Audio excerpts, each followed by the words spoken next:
예, 오늘 말씀은 에스겔서 1장 15절에서 28절 말씀입니다. 아, 에스겔의 환상을 읽을 때는 사람들이 가볍게 여기는 경우가 있습니다. 왜냐하면 자기가 이해 안 되는 것을 모두 가볍게 여기는 사람의 성질이 있기 때문에 그렇습니다.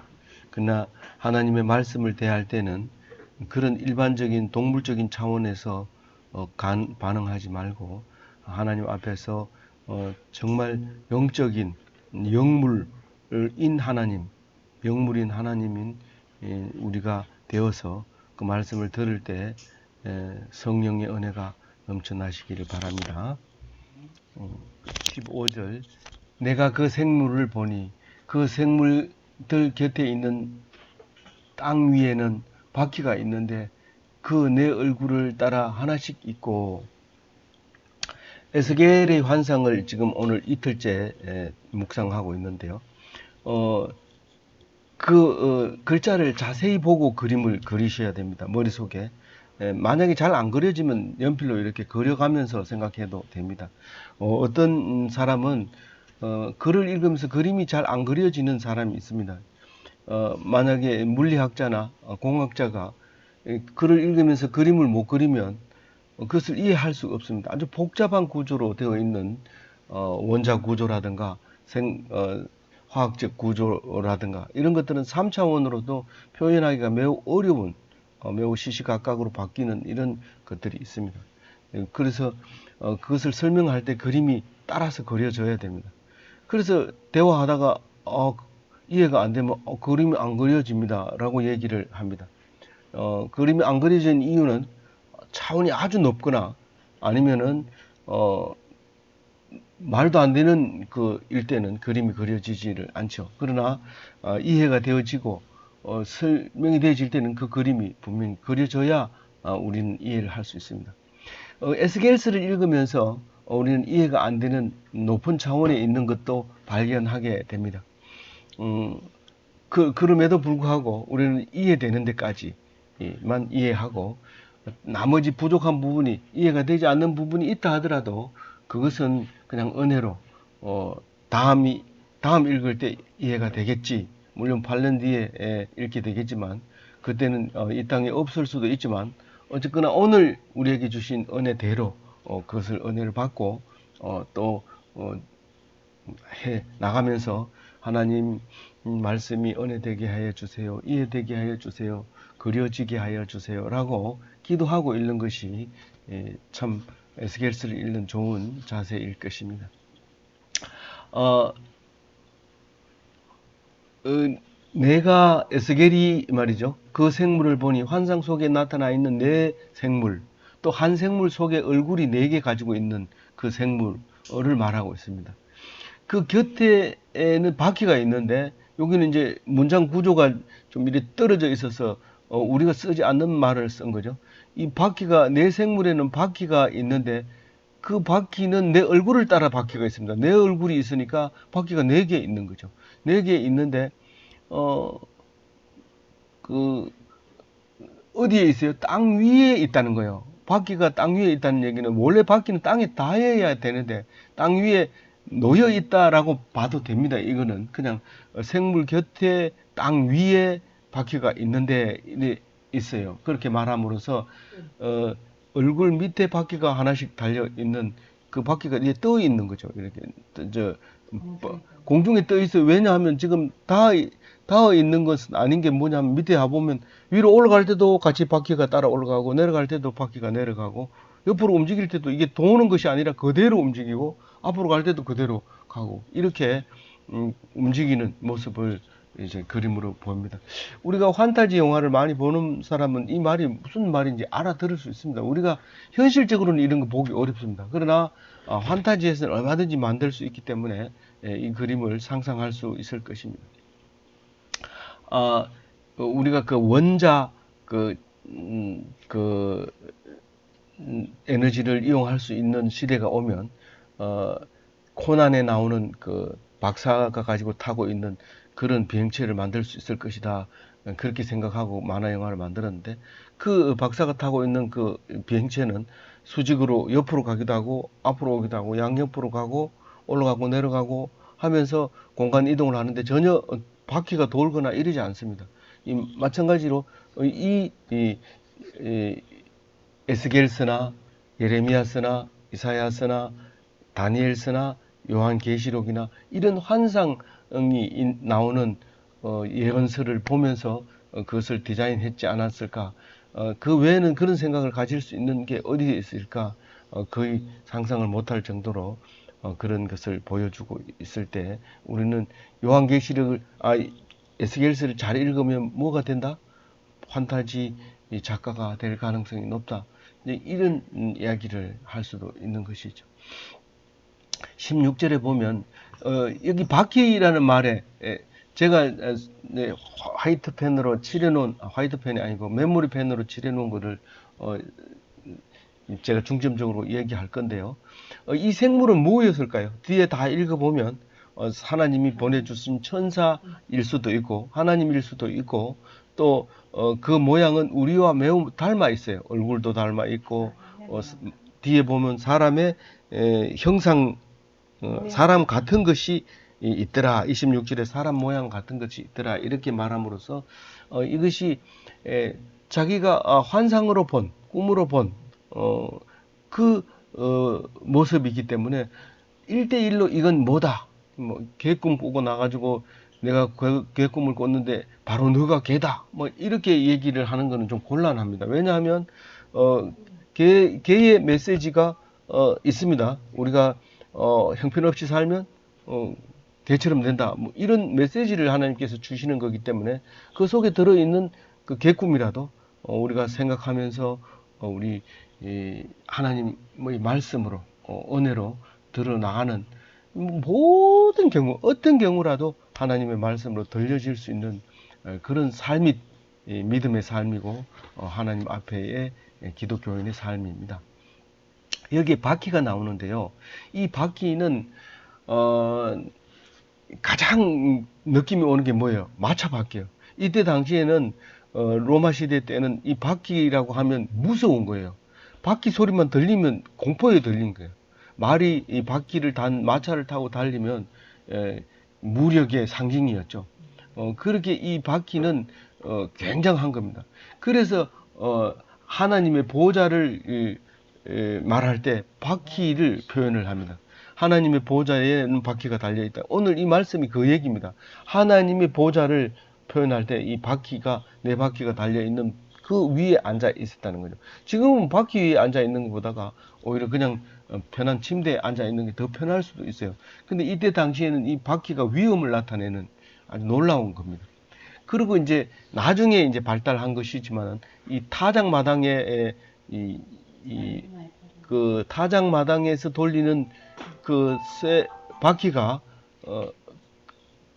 바퀴로 되어 있습니다. 타작할 때 곡식을 뜨는 게 서로 빙빙 돌리면서 하는 게 있는데 그리고 이제 이 바퀴가 어디에 나오냐면 요단강 건너서 돌을 이렇게 세워 놓을 때 길갈이라고 이름을 짓게 됩니다. 그게 동그랗다는 뜻으로 아람어로 이 바퀴를 길갈이라고 얘기를 합니다. 그런데 이게 야고보가 편지 쓴 소개에 이 길갈이라는 길갈이라는 게 아니라 생의 바퀴라는 말을 있습니다. 이 입에서 나온 말 때문에 생의 바퀴를 불사르느니라 이런 말을 한 적이 있거든요. 예. 그래서 이게 얼핏 들으면 불교에서 말하는 윤회를 영상시킬 수 있는 이제 단어일 수도 있어요. 그래서 이 바퀴라고 하는 것은 모든 종교를 통합해서 바퀴를 아주 중요하게 여깁니다. 심지어는 이제 동그라미만 그려놓고 그것만 믿는 사람이 교가 있는데 그게 이제 원불교입니다. 동그라미 하나를 그려놓고 거기에다가 모든 것을 집중해서 생각하는 그런 것이 있는데 그 불교에서도 이 원을 굉장히 중요시 여기죠. 그래서 절에 가면 이 돌리는 것도 있고요. 바퀴를 돌리면서 하는 게 있고 이게 돌아가는 걸 굉장히 중요시 여깁니다. 근데 이 에스겔은 그 바퀴를 보고 있습니다. 그리고 내 얼굴은 뭐였죠? 사람 얼굴, 독수리 얼굴, 소 얼굴, 사자 얼굴. 이렇게 네 가지의 얼굴을 가질 수 있는 그런 그 천사, 하나님, 사람으로 이제 볼 수 있게 됩니다. 16절 같이 읽어봅니다. 그 바퀴의 모양은 그 구조는 황홀과 같은데 그 넷은 똑같은 모양을 가지고 있며 그들의 모양과 구조는 바퀴 안에 바퀴가 있는 것 같으면 바퀴 안에 그 여기서는 뭐 구조 뭐 이랬는데 사실 황옥은 구조가 없습니다. 그 만들어 놓은 대로 만들어집니다. 그런데 그 구조가 아니라 색깔이 황옥 색깔이었다라고 얘기합니다. 근데 황옥은 사실 현재 어떤 걸 황옥이라고 하는지 잘 모릅니다. 그래서 다르시시라고 해서 이 그 황옥이라고 했는데 이 타르시시는 다시스를 그렇게 불렀다는 거예요. 다시스는 스페인을 그렇게 부른 겁니다. 그래서 아마 스페인에서 난 광물 보석이 아닌가 그렇게 이제 추측하는 사람도 있어요. 그래서 그런데 이 타르시시를 녹보석으로 해석한 부분 성경도 있습니다. 그래서 녹보석으로 해석했을 때는 에메랄드라고 얘기하고 황옥을 로 표현했을 때 노란색이라고 생각하고 있습니다. 그래서 그러니까 황옥은 황색도 노란색도 있고 푸른색도 있고 이렇다고 우리가 볼 수도 있습니다. 어쨌든 원어를 어떻게 해석하느냐에 대해서 이 보석이 될 수도 있고 저 보석이 될 수도 있습니다. 그래서 우리는 거기에 대해서 집착을 할 필요는 없습니다. 그러나 우리가 메시지는 들어야 됩니다. 그래서 그 색깔은 황색 누렇게 보이는데 넷은 똑같은 모양을 가지고 있었다는 거죠. 뭐가 넷이에요? 얼굴이 넷이라고. 바퀴는요? 바퀴도 넷이고. 그 생물은요? 생물도 네 생물이고. 그런 그 구조로 되어 있는데 문제는 중요한 건 바퀴입니다. 사실 바퀴가 어디에 달려 있냐 그걸 설명하기 위해서 다른 걸 다 다뤘는데 문제는 바퀴에 있어요. 이 바퀴 안에 또 바퀴가 있는데 그 안에 뭐가 있는 것 같아요. 읽어봤으면 아는데 바퀴 안에 바퀴가 있는데 그 안에 뭐가 있어요? 가장 중요한 영이 들어 있어요. 우리가 말하는 성령, 영이 왜 그렇게 중요합니까? 몸이 중요하지. 그러니까 수술도 하고 뭐 성형 수술도 하고 모양이 제일 중요하지. 그 바퀴가 뭐 중요합니까? 뭐 바퀴 안에 영이 그걸 다 이끌고 가요. 가라 하면 가고 서라 하면 서고 올라가라 하면 올라가고 이게 이제 영이 다 움직이는 것이기 때문에 영이 중요해요. 속에 뭐가 들었느냐가 중요해요.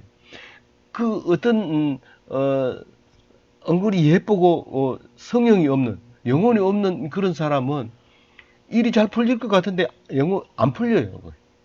근데 조금 못생겼더라도 맑은 정신을 가지고 있는 사람은 아주 일을 처리하는데도 깨끗하게 처리하고 이런 모습을 우리가 볼 수 있게 됩니다. 바퀴 안에 바퀴가 있는 것 같이 보이는 거예요. 뭐 신비하게 보인다는 그 뜻입니다. 뭐 구조를 그려라 이러면 바퀴 안에 또 바퀴 그려 뭐 구분을 못 합니다. 우리가 3차원으로도 구분 이해가 안 되는 말씀이죠. 17절 읽어봅니다. 그들이 갈 때는 사방으로 향하여 돌이키지 아니하고 이 말은 바퀴가 돌아가지 않고 이 말입니다.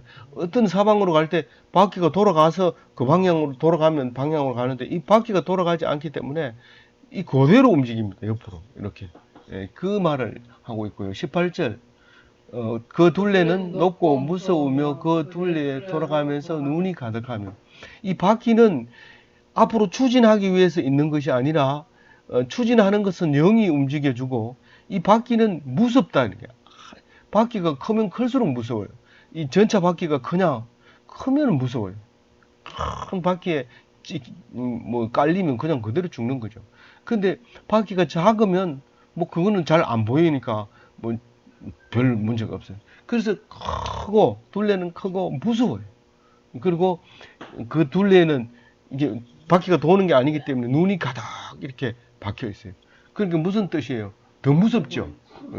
더 무서워요. 이게 바퀴가 돌아가도 무서운데 안 돌아가면서 그 눈이 박혀 있으니까. 19절 읽어봅니다. 그 생물들이 갈 때에는 바퀴들도 그 곁에서 가고 그 생물들이 땅에서 들릴 때에 바퀴들도 들려서 이 보통 바퀴는 이렇게 이제 땅에 닿아서 이렇게 돌아가야 되지만 이건 들려서 가기 때문에 돌 필요도 없고 이제 그렇게 그대로 옆으로 움직이고 좌우로 움직이는 모습을 말씀하고 있습니다. 어, 19절이죠? 20절 읽어봅니다. 영이 어떤 쪽으로 가면 생물들도 영이 가려하는 곳으로 가고 바퀴들도 그 곁에서 들리니 이는 생물의 영이 그 바퀴들 가운데 있으라. 영이 어디 있다고요? 바퀴 가운데 있는데 영이 가려고 하면 영이 쫙 움직이면 쫙 움직여. 자, 그림을 환타지로 그리면 이 영이 쫙 나오면 같이 따라 움직이고 쫙 나오면 따라 움직여. 이렇게 가면 따라오고 이렇게 가면 따라오고 그대로 영이 이 주관하는 대로 갑니다. 우리가 보통 얘기할 때 잘생기니까 애가 굉장히 기분 좋은가 봐. 자기가 거울 쳐다보더니 웃으면서 나가네. 이렇게 말하면 그 외모에 따라서 그 정신이 따라가는 것처럼 보여지지만 사실은 유대인들은 처음부터 창세기를 기록하면서부터 그게 아니라는 거예요. 이 영혼이 모든 세상 만물을 다 움직인다는 거예요. 그래서 영혼일 수도 있고 마음일 수도 있고 호흡일 수도 있는 이 뭐죠? 루아흐로 하나님이 세상을 창조하는 겁니다. 누가 창조했느냐? 하나님이. 뭘로 했느냐? 루아흐로 하신 거예요. 말씀으로 한 거예요. 영어로 하신 거예요. 그 이제 신약의 헬라어에 와서는 푸뉴마라고 하는 이 영이 그 모든 것을 움직이고 있다는 사실을 알아야 합니다. 아무리 잘생기고 그걸 보고 잘생겼다고 씩 웃으면 나가지만 사실 밥 먹을 때 엄마가 밥 흘린다고 야단쳤다면 그런 일이 일어날 수가 없습니다. 영이 얼마나 중요한 겁니다. 그래서 잘생긴 것도 엄마가 책임이 졌고 못생긴 것도 엄마가 책임졌고 다 엄마가 책임집니다. 근데 되게 못생긴 아이가 하나가 너무 자신감이 넘치고 기쁘게 살아갑니다. 자세히 봤더니 엄마가 늘 칭찬해주고 너는 특별한 아이야. 그러고 칭찬해줬기 때문에 이 아이는 그렇게 자랄 수 있습니다.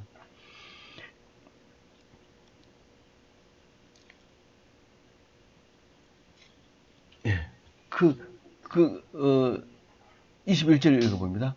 그들이 가면 이들도 가고 그들이 서면 이들도 서고 그들이 땅에서 들릴 때에는 이들도 그 곁에서 들리니 이는 생물의 영이 그 바퀴들 가운데 있음이더라. 생물의 영이 바퀴 가운데 있음이라 몇 번 나왔어요? 예. 20절 나오고 21절 나왔어요. 이제 중요한 거는 강조하는 거예요. 예. 22절 읽어봅니다.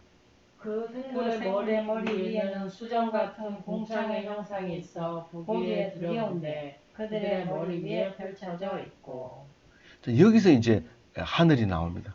하늘이 나오는데 모든 천사들 위에 하늘이 있고 사람들 위에 하늘이 있고 하늘이 있는데 하늘이 두려워요, 안 두려워요? 하늘이 두려워. 아까는 바퀴가 두려웠는데 지금 하늘이 두려워요. 공창이 두려운데 이 하늘을 쉽게 쳐다볼 수 있어요, 없어요? 못 쳐다봅니다. 근데 딱 쳐다보는 사람이 있어요. 여기 와서 22절 읽으면서 말씀드리는 건데 하늘을 쳐다보는 사람이 있어요. 그 누가 그렇죠. 땅에 부끄러움이 없고 땅에 소망이 없는 사람이 쳐다봐요. 절대로 안 그런 사람은 절대로 안 쳐다봅니다. 감히 누굴 쳐다봐 이렇게 하면서 그런 말은 해도 자기는 누구를 안 쳐다봅니다. 그런데 힘들고 어렵다가 하늘을 쳐다봐라. 그럼 쳐다봅니다. 그리고 하는 말이 있습니다. 하나님이 계시면 이대로 두실 겁니까? 이렇게 얘기합니다. 물론 계시는데도 이제서 정신이 드는 거예요. 고개를 쳐들 수 있는 정신. 그래서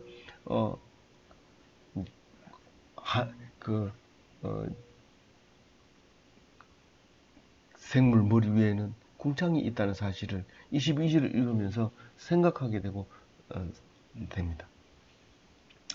23절 읽어봅니다. 그 궁창 밑에는 샘물 날개가 서로 향하여 펴 있는데 이 생물은 두 날개로 몸을 가렸고 저 생물도 두 날개로 몸을 가렸더라. 이제 이걸 보면 뭐 생각이 나요? 지성소 위에 있는 그룹이 생각이 나죠. 이 날개를 가지고 서로 이렇게 맞대어 놓고 그 꿇어 앉아 있는, 뭐 꿇어 앉아 있다고는 성경은 표현 안 했지만 만들려고 하다 보니까 이 천사가 꿇어 앉은 거 말고는 뭐 그릴 수가 없어요. 그래서 이제 꿇어 앉아서 날개를 서로 맞대고 그 가운데에 하나님이 앉아서 은혜를 베푸는 시온자가 있게 되는 것을 우리 잘 알고 있습니다. 이 모습이 마치 하나님이 계시는 그 모습처럼 날개를 서로 향하여 펴서 이렇게 있는데, 이 날개가 몇 개 있어요?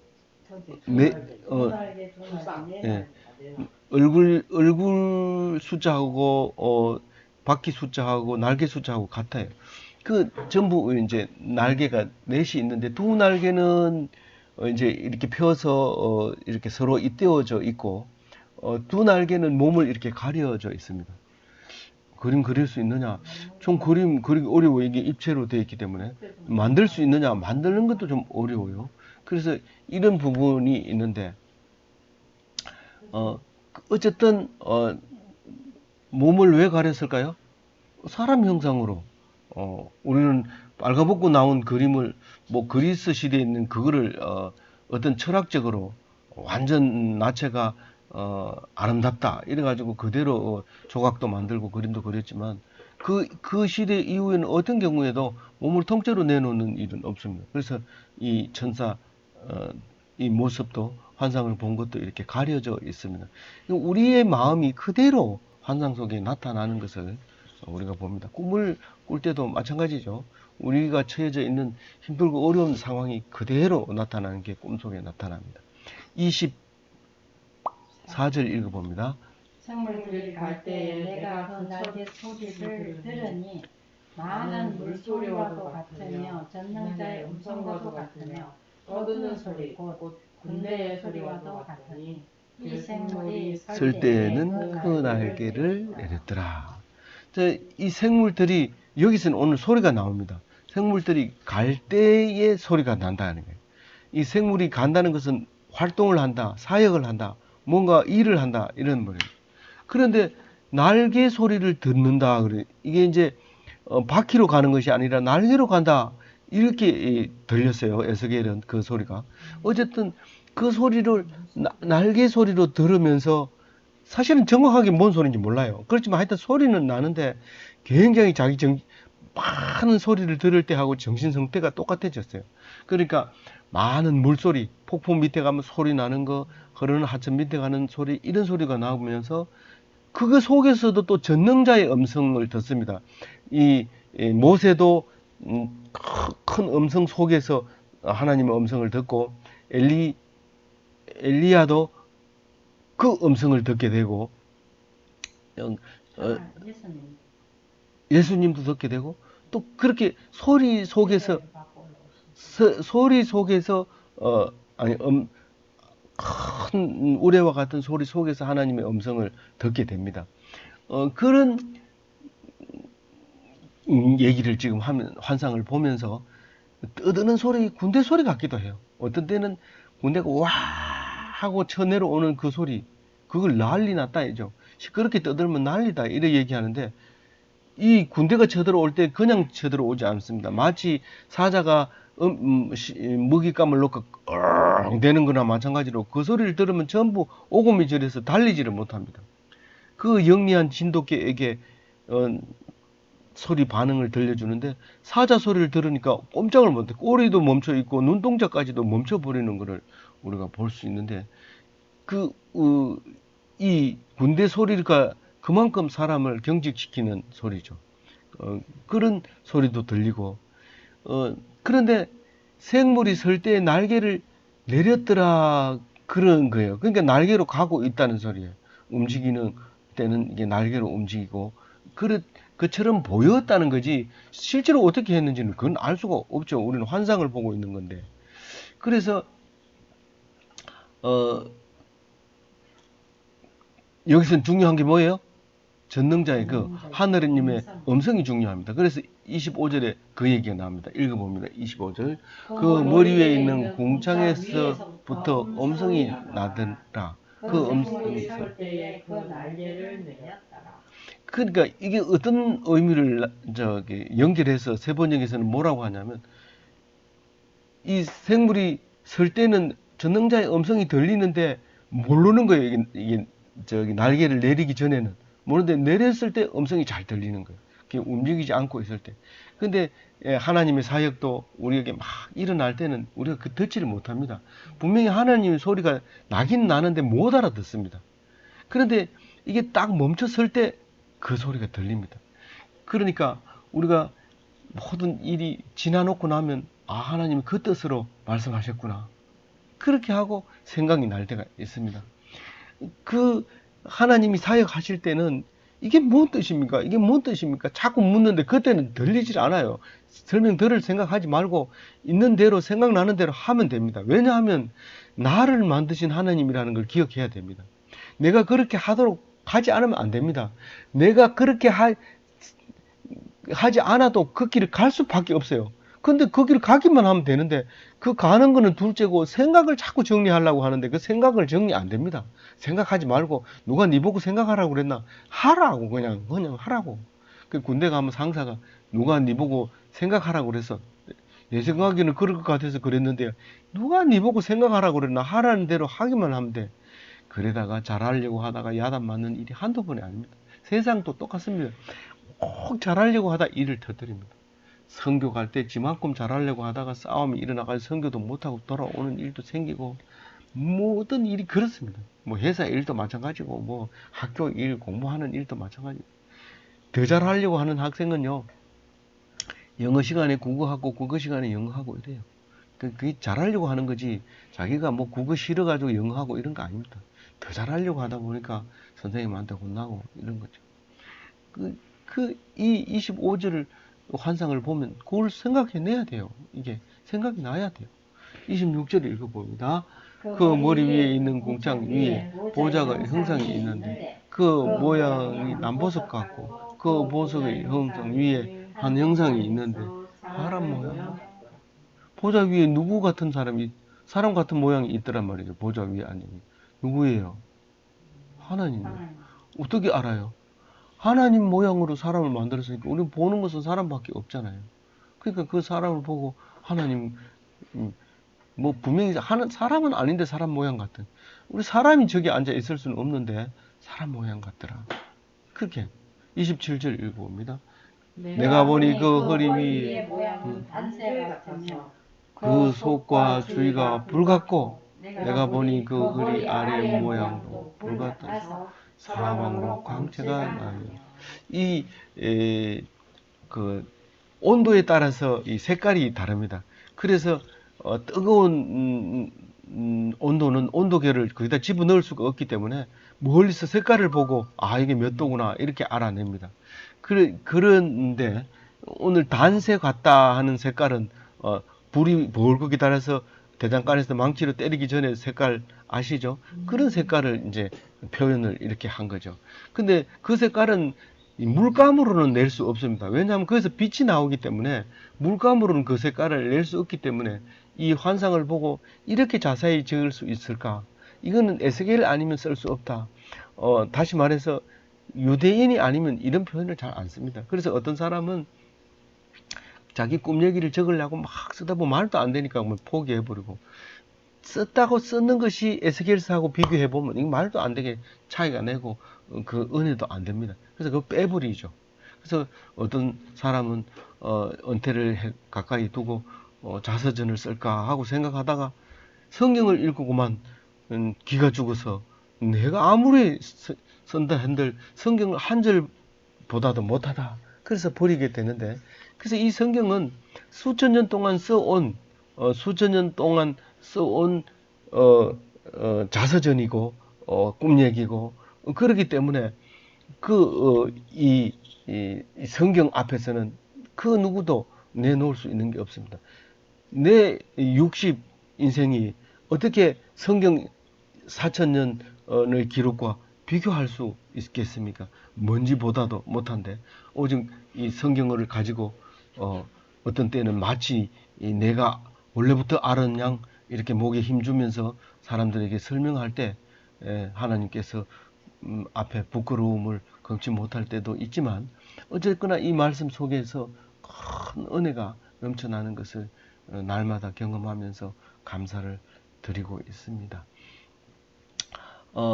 하체도 한 절반 그 사람 같은 모양이 상체는 그렇고 하체도 그렇게 빛이 나는 것을 봅니다. 27절에. 그래서 28절 마지막 절입니다. 큰 소리로 또박또박 틀리지 않게 읽어주시기 바랍니다. 그 사방 광채의 모양은 비 오는 날 구름에 있는 무지개 같으니 이는 여호와의 영광의 형상 모양이라. 내가 보고 엎드려 말씀하신 이의 음성을 들으니라. 뭐 같다고요? 무지개 같다고 그래요. 그러니까 이 다른 거 얘기할 필요 없고 무지개 같아. 그 광채가 나는데 무지개 같아. 근데 그걸 여호와의 영광이라고 본 거예요. 에스겔이 그걸 여호와의 영광으로 본 거예요.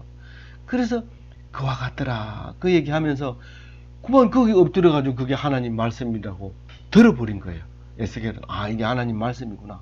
그리고 하나님 말씀하시는 것을 이제 듣고 또 뒤에 기록을 하게 되는데 내일 말씀을 또 이와 같은 말씀을 들으면서 은혜 되시고 더운 여름에 에어컨 틀어놓고 에스겔서를 읽으면서 환한 공상의 나래를 펼치며 특히 이 작가는 판타지를 좀 써 남보다 더 나은 판타지. 이 사람은 성경을 완전히 읽고 썼구나. 이 사람은 대충 읽고 썼구나. 이 사람은 에스겔서를 읽고 묵상하는 소리를 들었구나. 이렇게 하지 않고 자기가 직접 읽고 거기에 숨어있는 빠뜨린 단어들을 찾아내서 그걸 형상화시켜서 판타지로 만들면 많은 사람들이 인기리에 구경할 수도 있고 하나도 안 볼 수도 있습니다. 그렇지만 오늘 더운 여름에 한번 만들어 보는 작가들이 되시고 또 상상가가 되시고 지혜자들이 다 되시는 기독교인이 되시기 바랍니다. 아멘.